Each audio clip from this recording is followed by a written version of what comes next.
This segment's brought to you by CloseQuartersCombat.com. Discover how to defeat even the most violent street criminals regardless of your size, strength, or experience at CloseQuartersCombat.com.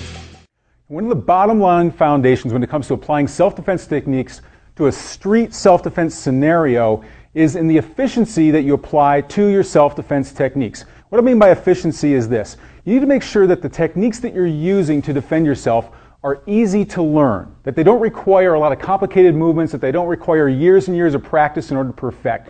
You want to make sure that they're very, very simple so that you don't have to practice them over and over again, and you can expand your self-defense toolbox much, much broader.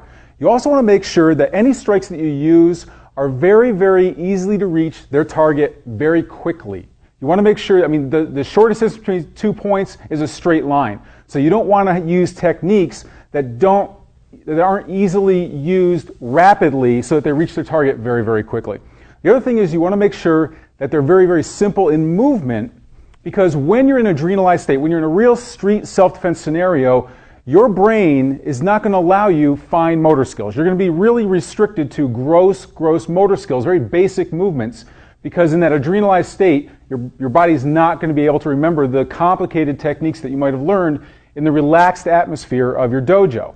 So, to give you a good example of efficiency in your strikes is this. Let's go ahead and take the very common, it's probably like the first thing you learn in self-defense school is the shirt grab. So somebody grabs your shirt. There are a lot of different systems out there that teach a lot of different techniques.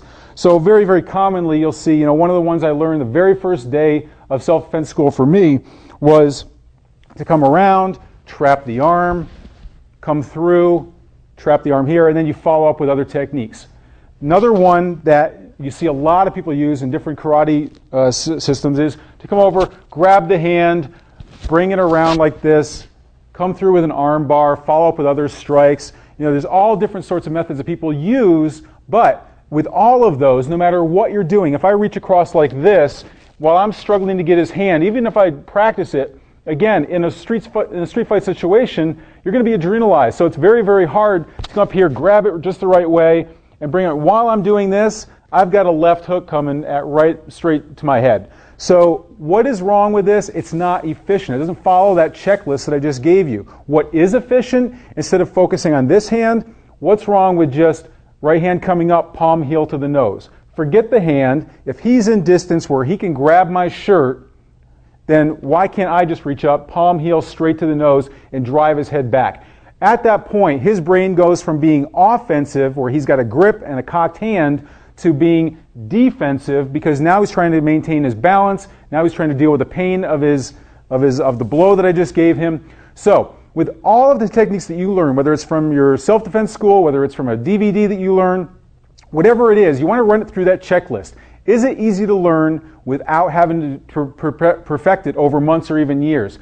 Will it reach its target very, very quickly to give the person that you're defending against less response time? And is it something that is a gross motor skill so that when you actually have to apply it in an adrenalized state in combat, you can actually put it into use very, very easily?